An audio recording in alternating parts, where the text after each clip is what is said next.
Cordial saludo, estimado tutor y compañeros de curso. Mucho gusto, mi nombre es María Alejandra Rivera Mujica. Soy la líder del grupo.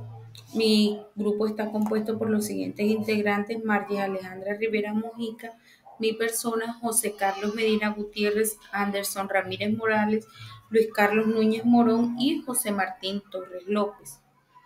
A continuación, en el presente trabajo vamos a hablar sobre los efectos que produce la ionización en los cuerpos humanos a determinado o a largo plazo, tanto para personal médico y no personal médico. ¿Qué efectos puede producir en la edad, la capacidad de concentración celular y la capacidad de recuperación celular, y los efectos que puede producir en un feto estas radiaciones? Continuamos con la actividad con el primer punto. ¿Qué entiende por efecto determinista y efecto estocástico? Empezamos con el efecto determinista. El efecto determinista indica la literatura que tiene un umbral específico de dosis. Esto significa que solo ocurre si la dosis de radiación supera un valor determinado. La severidad de estos efectos aumenta proporcionalmente con la dosis recibida. Los efectos deterministas, además, suelen aparecer poco después de la exposición a la radiación y afectan principalmente a tejidos u órganos con una gran cantidad de células expuestas. Ejemplos de estos efectos: enrojecimiento en la piel, eritemas, quemaduras, pérdida de cabellos, las cataratas en dosis extremadamente altas y la muerte celular masiva que puede conducir a fallas orgánicas. Ese es el efecto determinista. El efecto estocástico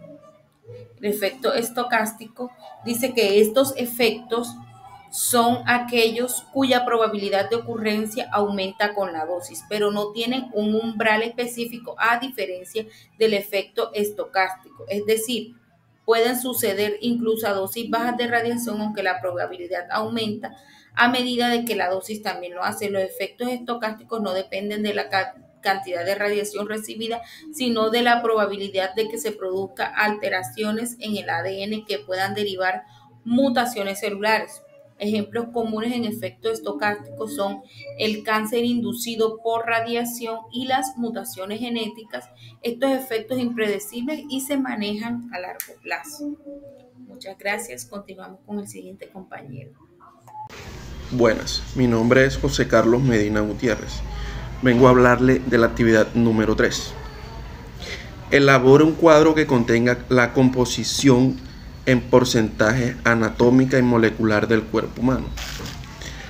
La composición del cuerpo humano es un tema fascinante que nos revela la intrincada red de los elementos y moléculas que nos conforman.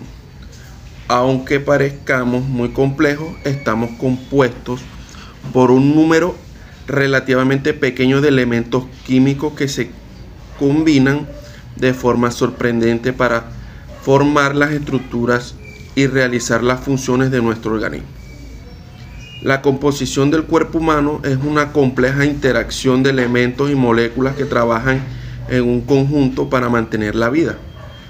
La comprensión de esta composición es fundamental para la investigación médica y para el desarrollo de nuestro tratamiento.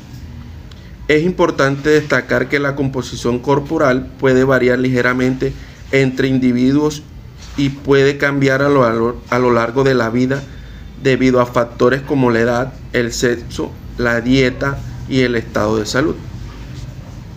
Aquí les presento la tabla de composición anatómica, sus componentes, su función principal y el porcentaje. Los componentes son el agua, las proteínas, los lípidos, carbohidratos, ácido nucleico, minerales. La función principal del agua: solvente, transporte, regulación de la temperatura. Tiene un porcentaje aproximado de 60 a 70%. Las proteínas, su función principal es su estructura, su función y su catálisis.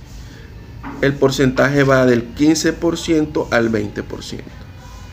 Los lípidos, almacenamiento de energía, aislamiento, también manejan un porcentaje del 15 al 20%. Los carbohidratos son fuente de energía principalmente y manejan un porcentaje del 1 al 2%. Ácidos nucleicos, su función principal es la información genética. El porcentaje es menor a 1%. Los minerales, como el Ca, el P, K, Na y etc.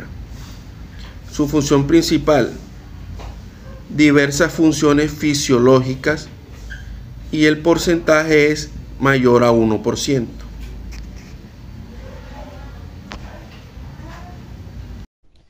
Cordial saludos, compañeros y tutor. En esta oportunidad vamos a abordar el tema de lo que es el ciclo celular, entender las fases que los componen y por qué son importantes para el desarrollo de nuestras vidas. Ciclo celular, características de sus fases, radiación, radiosensibilidad y efectos de la radiación en el ADN. El ciclo celular representa el mecanismo fundamental para la reproducción de todos los seres vivos, el cual se divide en etapas. Estos acontecimientos se realizan mediante una secuencia ordenada de procesos en los que las células duplican su contenido y luego se dividen en dos. El ciclo celular y su fase. El ciclo se compone en dos fases principales, la fase M o fase mitóticas, la interfase o periodos de preparatorios. En la fase M, la célula divide tanto su ADN duplicando como su citoplasma para formar dos células nuevas. A su vez, se subdivide en mitosis, en la cual los cromosomas duplicando se divide en dos núcleos, y citónesis, donde todas las células se dividen en dos células hijas. Por otra parte, la interfase se subdivide en fase G1, fase S y fase G2. La fase G1 o fase de compactación, tras la mitosis, la célula entra en la fase G1, durante la cual se dedica a su actividad especializada. En la fase S o fase de duplicación o síntesis, se produce la replicación del ADN de los cromosomas individuales. En la fase G o G2 o fase de preparación para la división de las cromatinas, acá la célula verifica si se ha complementado la fase S de forma correcta y se dedica a continuar a mitosis. Efectos de la radiación en el ADN. Acá podemos encontrar algunos de los efectos que tiene la radiación sobre las células, como por ejemplo, de las hembras del ADN, la desnaturalización, las proteínas afectando sus estructuras. Buenas tardes, compañeros, tutor. Mi nombre es Anderson Ramírez. En estos momentos vengo a socializar la actividad número 7, en el cual consiste en que justifique por qué la concentración del oxígeno, la edad y la recuperación celular son factores que afectan la radiosensibilidad. En la edad es de conocer que a rasgos de edad el cuerpo celularmente cambia por la degeneración celular, debilitando la producción de células, siendo una causal para la afectación directa de la radiosensibilidad. Cuando las células son mucho más jóvenes, tienden a ser más radiosensibles, ya que las células cuando son de mayor edad acumulan más mecanismos de reparación del ADN y eso permite una protección contra estrés oxidativo, el cual resisten más efectos de radiación. En el oxígeno, las células cuentan con una mutación tumoral que se encuentra en ambientes bajos de oxígeno, hipóxicos, tienden a ser más radioresistentes. A poca concentración de oxígeno, son más resistentes a la radiación a mayor cantidad de oxígenos.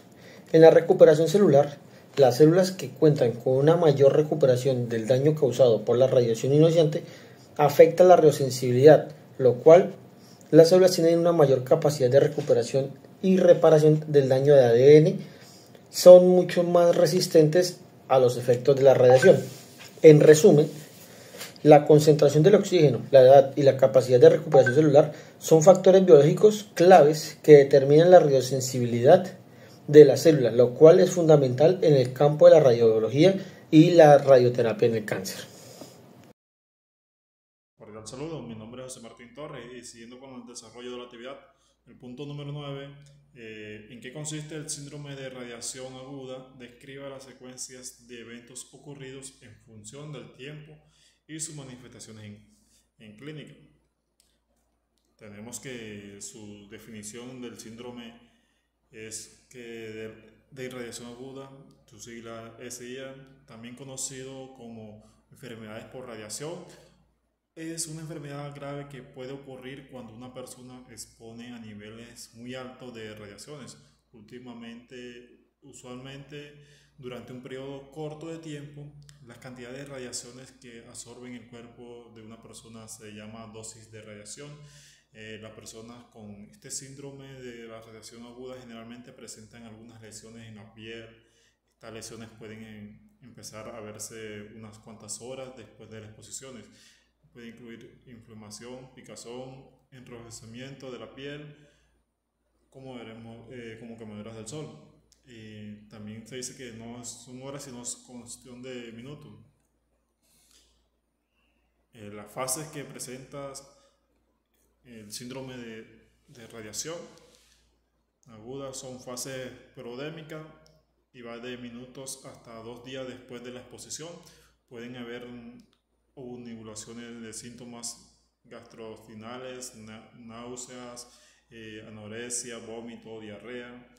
La segunda fase es latente asintomática, va hasta horas de 21 días después de la exposición. La tercera fase tenemos que de la enfermedad sistémica franca y es mayor a 60 días después de la exposición. La enfermedad se clasifica según el principal órgano afectado. Vemos también cómo la enfermedad manifiesta depende de las principales causas en la muerte del individuo o distingue entre síndromes. El síndrome de la médula ósea con una dosis de 3 a 0.5 Gauss, prodérmicas con pocas horas, en latancia algunos días, 3 semanas, y enfermedades manifestantes e infecciones, hemorragia, anemia, y la muerte va entre 30 a 60 días. También tenemos el síndrome gastrointestinal, síndrome del sistema nervioso central, que no voy a abarcar mucho. Continuando, las enfermedades, aquí tenemos la síndrome cardiovascular en altas dosis por encima de 50 Gauss. Tenemos el síndrome gastrointestinal a niveles de dosis intermedia en el orden de 5 a 12 Gauss, y también el síndrome de hematoiótico en niveles de dosis baja en el orden de 2.5 a 5 Gauss. También tenemos que en la tercera semana incomodidad deprimida, infecciones graves. La muerte ocurre en algunas semanas, 2 meses después de la exposición. Ya explico.